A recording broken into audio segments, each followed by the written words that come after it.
For the last few lectures, we've been discussing the Cold War in the United States and abroad, and I've been discussing how this changed domestic policies here at home, how it really altered America's foreign policy in the post-war period.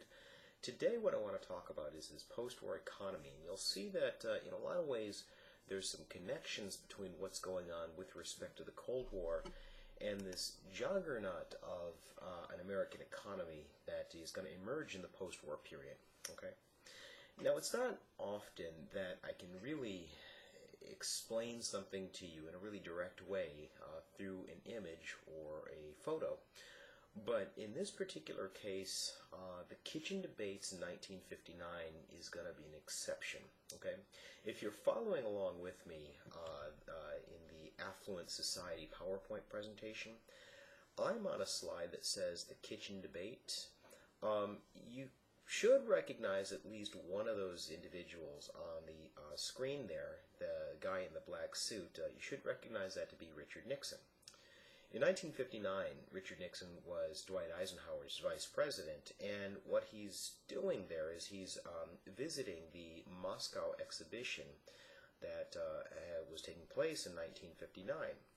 Now, the individual that he's talking to, the guy that's next to him there, that would be Nikita Khrushchev, and he is the premier of the Soviet Union. Now, imagine what they're talking about. Probably some things that come to mind, nuclear submarines or treaties or ways that we can reduce the nuclear arsenals of both countries. As a matter of fact, what they're talking about are American kitchens. And what Nixon is explaining to Khrushchev is that capitalism is superior to communism. American democracy is superior to Soviet socialism. He says, I can demonstrate this to you by looking no further than the American kitchen. Look at all the labor-saving devices that we have. Look at all the things that make our standard of living better. Look at the American kitchen. Compare that to virtually any other kitchen anywhere in the world, and you'll have a really good understanding of what capitalism and a democratic society can do for you. The fact of the matter was, in the post-war period, we did have the strongest economy. We did have the highest standard of living anywhere in the world, and it wasn't even close. Okay? Now, there are reasons for that, and I'll talk about those reasons here momentarily, but for the time being, I'd like you to understand two things. The economy that emerges out of World War II, especially in the 1950s, is a very strong and a very vibrant economy. And you do see real significant growth of what you and I would call the American middle class. But at the same time, this wealth was disproportionately distributed. Very similar to the 1920s. The 1950s were a very good decade to be rich, but at the same time, I need you to understand, while the distribution is a little more widespread than something like the 1920s, in other words, it's trickling down a little bit further this time, it's still not as widespread as we need it to be in a consumer economy. There are groups, particularly city dwellers, particularly immigrants, and particularly people of color, that are not sharing along in this economic ride. For right now, though, I would like to explain to you why we get the economy that we get in the 1950s. And the first thing that you really need to take into consideration is where World War II was fought. It was fought over there. It was fought in Europe, and it was fought in Asia. As a matter of fact, the only part of American soil to see any kind of real fighting would be the Hawaiian Islands, and that wasn't even the mainland of the United States. So not only do we emerge from the war unscathed, I mean, certainly no other country in Europe can make that case, we emerge with our markets fully intact.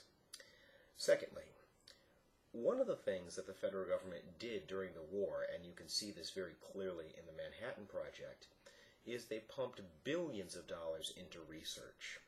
And so some of the things that come out of World War II that were developed as military products, plastics, the government had been funding research for various, materials that would be able to be made that could be used for our military, and plastics is one of the things that comes out of the war, and is very much, lending itself to a consumer product after the war.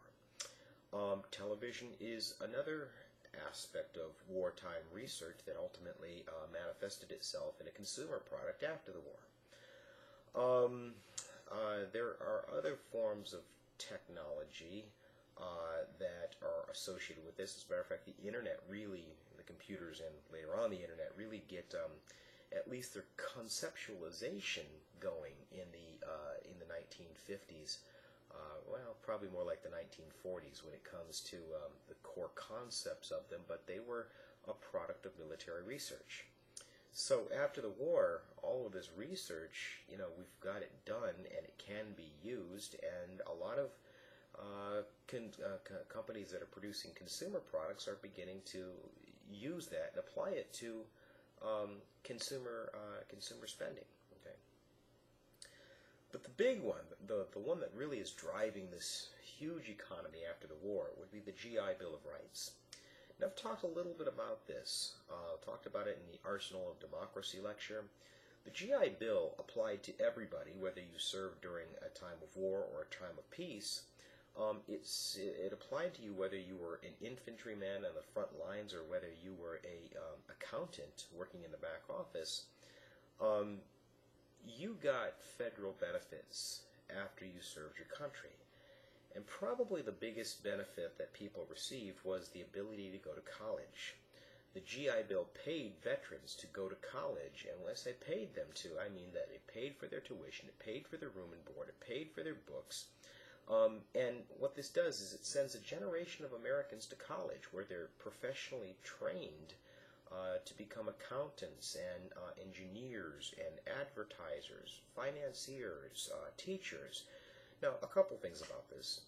First, this is the first professionally trained American workforce that we've really seen in American history.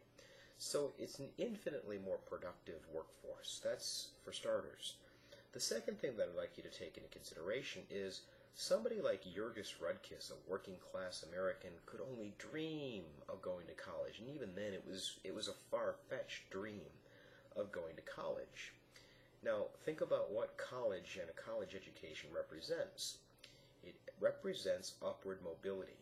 And so for the first time in American history, you have working-class individuals, the descendants of immigrants, people of color that are being sent to college, that are coming out of college with skills necessary to compete in a 20th century economy and breaking into what me and you would call a middle-class lifestyle.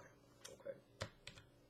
Now, there's a few other things that I'd like us to at least be mindful of before I move forward. First of all, pent-up demand. I told you during the war you couldn't buy new cars even if you had the cash in hand to buy them. Everybody was producing for the war, so Chevrolet, Cadillac, Ford, they weren't making cars, they were making tanks and planes. Okay?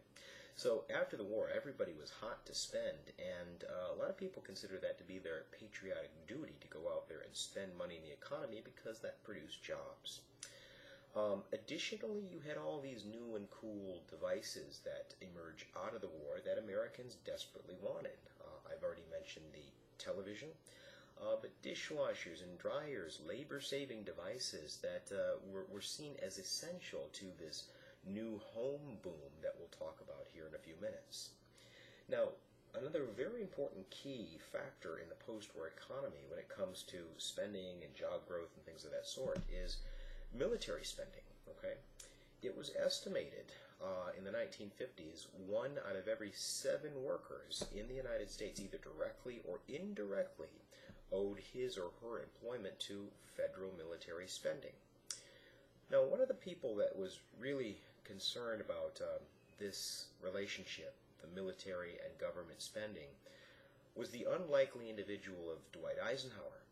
Now, you think about Dwight Eisenhower, he's a military man, and you think that he'd be a very big fan of the military spending money, the government spending money on the military.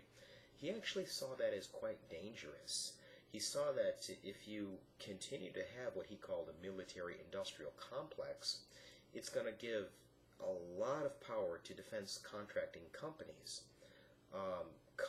Companies like Boeing, and companies like Republic Air, In this day and age, it would be a company like Halliburton.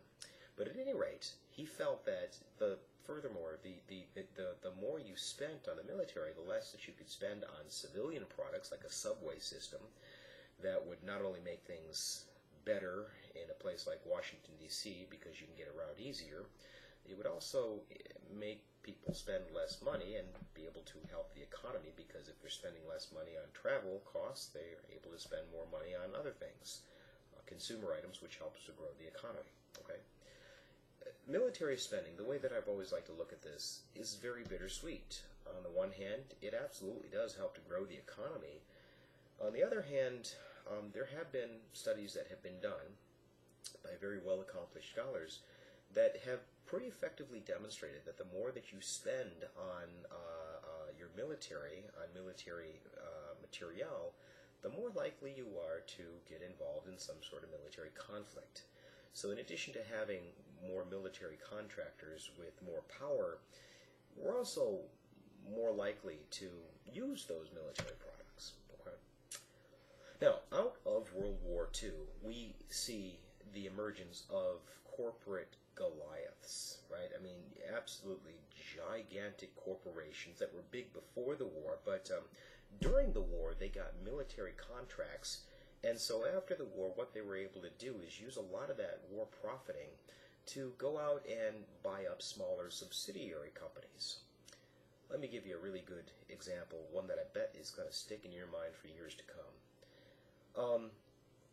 One of the things that comes out of World War II is the standardization of beer, okay? Now, I know that sounds like an odd example, but you think about beer, you think about some of these household names, Budweiser, Miller, Sam Adams, those are huge corporations.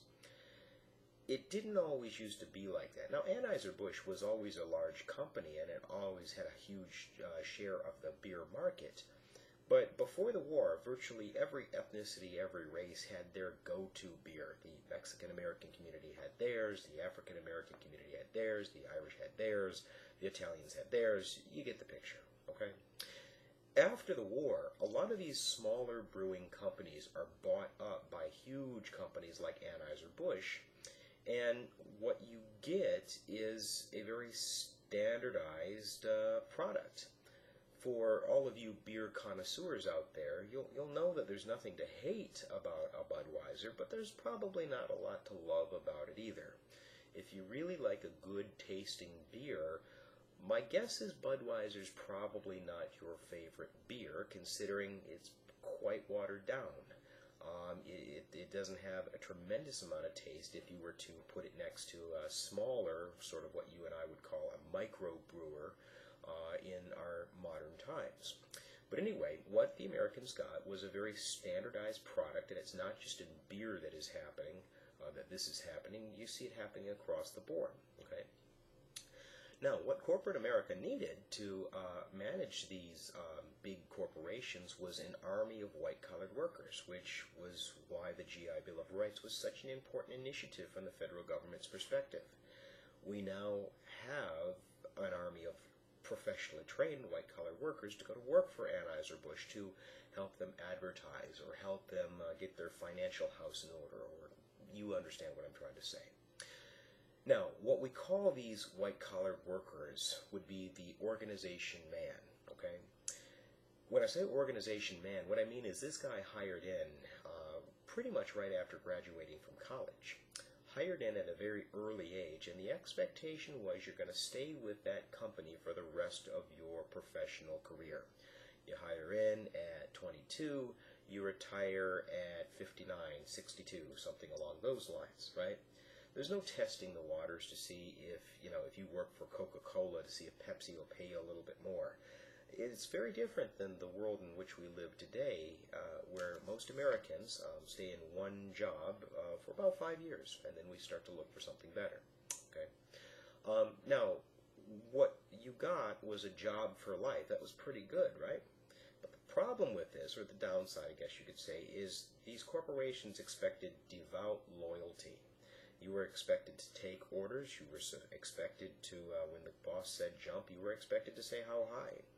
And so it was a trade-off for this organization man. He did have a job for life, but the downside of this was the expectation was you were supposed to be 100% loyal to the company.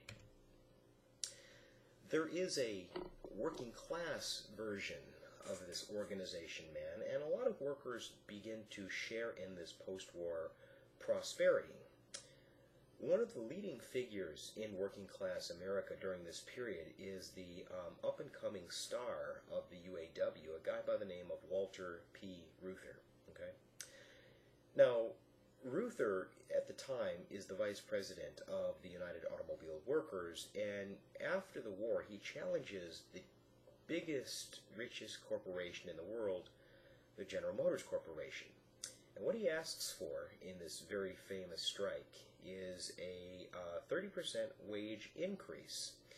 But what made the thing all the more radical is he told General Motors, I don't want you to increase the price of your cars. In other words, you're going to have increased operating costs. You've got to be paying your workers more. You don't get to offset that by charging the American public more for your cars and your trucks. Now, I'm going to fast forward through the strike, although that's really, really important in and of itself. But ultimately what comes out of the strike is what we call the Treaty of Detroit, or maybe more succinctly, the Labor Management Accord. There's an agreement, a peace offering, if you will, between workers and their bosses. Now, workers get their raise. They get a 30% raise in their wages, at least at General Motors, and a lot of other big companies follow suit. So they get what me and you would consider to be middle-class wages, right? Livable, family-supporting wages. They also get fringe benefits, health care, paid vacations. In some cases, they're able to buy stock in the company. Lastly, they get access to middle-class life, middle-class security. It's much more difficult to fire a union worker than it is to fire a non-union worker. What they give up is really two things. One, they give up the frequency of their strikes. And one of the reasons that you don't see strikes in American workforce as frequently as you once did was this time period in American history in the Labor Management Accord. What workers are giving up is they're saying, we won't strike as much as we have been up to this date if you give us middle-class life. General Motors starts this trend. The other thing that they give up is the ability to really kind of have any say in the company at all. Out of the Labor Management Accord, what you get is something called management's right to manage its business. Now, that might kind of come across as real self-evident to a lot of you, but I mean, think about some of the things that has happened to what you would call working class America in the last 30 or 40 years. Jobs have been shipped overseas. Workers have been told that they have to surrender parts of their pensions, been forced to take less beneficial health care packages, things of that sort. So the ability to manage one's business, that will have a very important impact on working class America. It's just not going to be seen until, at the very least, the 1970s. Okay? Now, you got to ask yourself, what did all this prosperity buy? And one of the things, probably the most important thing that it bought, was suburbia. The suburbs begin to boom. The suburbs are basically created in the post-war period. Before the 1950s, a place like Irving, a place like Duncanville would have probably been farmer fields, okay? But in the aftermath of World War II, you've got two things. One, you've got a housing shortage, okay? There's just not enough houses that are being built in the downtown area, and, you know, it had been that way for a long time. I mean, keep in mind, before you had World War II, you had the Great Depression, so nobody could afford to buy houses, so houses weren't built. After the war, not only do you have this housing shortage, you've got GIs coming home that now have cash in their hands because of the GI Bill. Keep in mind, one of the other things that the GI Bill allowed these veterans to do was purchase homes at cheap rates through the Veterans Administration. And so you now have not only a market for this, but people with cash in their hands that desperately want to buy a home. And so what you begin to see are these housing contractors, including a guy from Long Island, New York, named William J. Levitt, that begin to mass produce suburban households. Okay? And so what he begins to do is he marries the idea of mass production with housing construction. If you grew up in a neighborhood like I did, that was built up around the late 40s, early 1950s, there's a very good chance that the houses around that neighborhood all look very, very similar. Okay, there was a very famous folk musician named Pete Seeger that sang about this. Actually, he covered it. He didn't write the song, but it was the song was called "Little Boxes." And he says there's a pink one and a blue one and a green one and a yellow one, and they're all made out of ticky-tacky, and they all look just the same. Again, if you grew up or you know of one of these neighborhoods, you'll know exactly what I'm talking about. The house that I grew up in looks exactly like the house across the street, and the houses on both sides of it. The only difference is the colors. But what I'd like you to understand about these houses in the suburbs, not only did the houses themselves look very similar, the people inside those houses looked very similar, right? For the most part, suburbia was reserved for white, middle class, in some cases Anglo-Saxon. It wasn't unheard of for Jews or Catholics to be excluded from these areas, and certainly families, right? I mean, if you were a single man, there were various provisions that made it more difficult for you to buy in suburbia versus some other place. My point with this is suburbia was very exclusive, okay? Now, you do have working class individuals that are beginning to buy in the suburbs, but keep in mind, auto workers, mine workers, truck drivers, they're beginning to enter into the ranks of what we would call middle class America. Now, it's very different in the inner city. As you'll find out when I talk about this other America, you'll understand that not everybody is coming around for this post-war economic joyride, okay? Growing up alongside this culture of consumerism, including suburbia, is this culture of conformity.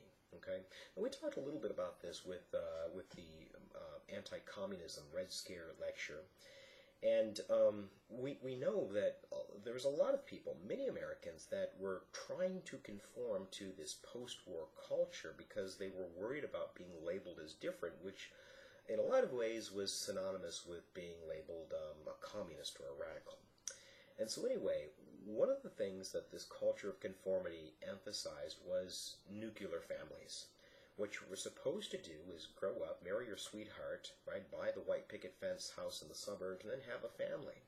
And when I say family, I don't just mean one or two. I mean like 4, 5, 6. There are very big families in the post-war period.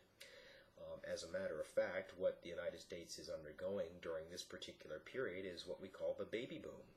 A lot of babies being born in the post-war period, the late 1940s, early 1950s, and as a matter of fact, there's a generation of Americans that have been nicknamed the baby boomers because the time period of which they were born was the post-war period. These GIs are coming back, they're getting married, they're buying their houses because they now have cash in hand to do so from the GI Bill, and they're having babies. It's important that you understand here that in addition to conforming to the idea of making a nuclear family, you were supposed to conform to the ideas of this affluent middle-class society. You were supposed to not only buy the house, you're supposed to buy the lawnmower and the dishwasher and some of these labor-saving devices that we've been talking about.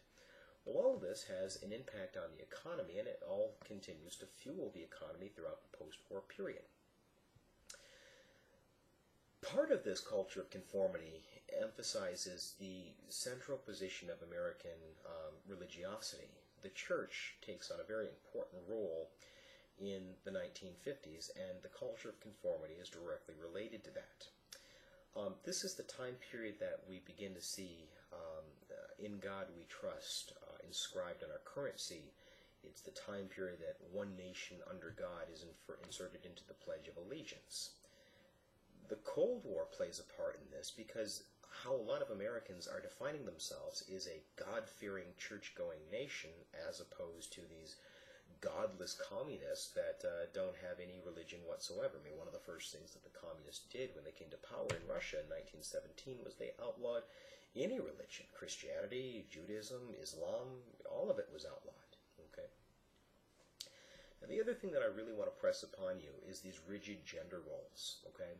There's a quiz that's going to ask you to examine the help wanted ads in the Chicago Daily Tribune in the 1950s, and one of the things that I think that you're going to find is there are very specific jobs for women, okay? And there are also very specific jobs that they are simply assumed not to apply for, doctor, lawyer, professor, that kind of thing, okay? The reason for this is we begin to see a lot of people emphasizing that man's role is to provide for the family. That is his role. Woman's role is to keep the kids and keep the home. Now, what you would call this in the late 19th century, early 20th century would be the cult of true womanhood. We've talked about that before. It was basically a cultural, societal excuse to keep women in their quote-unquote place. By the post-war period, what this has come to be called is the feminine mystique. I mean, in a lot of ways, we've seen this flapper, we've seen Rosie the Riveter, and we've seen a much more public role that women have played throughout the middle decades of the 20th century. But there's still this culture that emphasizes that women should not be in specific places.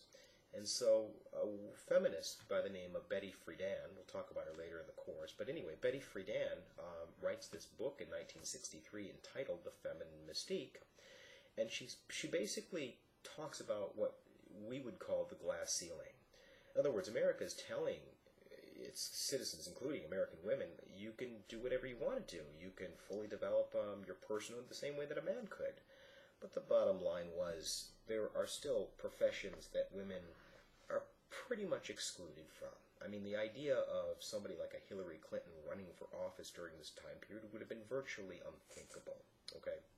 So anyway, rigid gender roles are very much emblematic of this culture of affluence, this culture of conformity. Now, the last thing that I want to mention is the youth culture of the 1950s. Now, when it comes to this culture of conformity, yes, everybody was trying to conform to that. But when I say everybody, I'm generally talking about adults. One of the things that you begin to see emerge in the 1950s is a really vibrant youth culture, teenage market, okay? The reason for that is when Mom, or Rosie the Riveter, was out there working in the factory during the war years, somebody needed to watch the babies while they were away at work. And so a lot of, adolescents, 12, 13-year-olds, they didn't get rich, but they certainly emerged from World War II with a little bit of spending money from babysitting during the war years. And corporate America was more than happy to kind of relieve them of this burden of carrying around money. And so we begin to see the emergence of teenage cultural outlets like rock and roll, right? You begin to see the emergence of teen movies. We have this really antiquated, romanticized understanding of people like Marlon Brando and James Dean, but really what they were heartthrobs, the same way that maybe somebody like Britney Spears, maybe that's me showing my age a little bit, but Britney Spears, or maybe a little bit more of recent, somebody like Justin Bieber or One Direction, okay? Adults were very apprehensive of these teen movies or rock and roll, but what I'd like you to understand is I'm not talking about the hippie culture that will emerge by the 1950s. Elvis, even the Beatles in the early 1960s, they're not trying to destroy American culture as it was known at the time. They're more or less just poking fun at it. Certainly that would be the case in like a Brando film like The Wild One, where these motorcycle gangsters, not really gangsters, but a group of motorcyclers invade this sleepy little town, and they're just rebelling for the sake of rebelling. A slight exception to this in the realm of youth culture would be the Beatnik culture. Now, I would very much hope that some of you have read some of the great Beatnik writers like Jack Kerouac, or My guess is you probably have some familiarity with a guy named J.D. Salinger. Salinger wrote this book called The Catcher in the Rye. And if you've ever read it, you know that the main character in The Catcher in the Rye is a guy named by the name of Holden Caulfield, and he gets thrown out of this really expensive, exclusive prep school that if you graduate from there, Harvard's the next step, Columbia's the next step, and you're going to, go on to be a doctor or a lawyer and drive a Cadillac for the rest of your life. He doesn't want this. He doesn't want this culture of affluence, this culture of conformity, and you find out at the end of the book that he's been telling you this really interesting story from the insane asylum, that they had him institutionalized for not wanting that kind of stuff. The Beatniks, and Salinger was a Beatnik writer, they rejected this idea of the culture of conformity, the culture of affluence. The Beatniks were really entrenched in places like Greenwich Village, New York, or San Francisco, California. And really, they, like the youth culture, really kind of thumb their nose, mock society, but it's going to really be the Beatniks that are going to be the ancestors of the hippies. Now, unlike the hippies that are going to try to destroy institutions like marriage or, these rigid social customs, including segregation, the Beatniks are more or less just going to make fun of that and just kind of do their own thing. I mean, for the most part, the Beatniks are really underground, whereas the hippies, at least by 1967, have gone very mainstream, okay, and certainly had made a big impact on society, generally speaking. But for the time being, I hope I've given you a little bit of an understanding of what life was like on a day-to-day grassroots level in the United States in the post-war period. In our next lecture, we're going to be talking about this other America, this America that emerges outside of the suburbs, and in particular in the inner cities. And as you'll find out, there's a much different vibe there than in suburbia.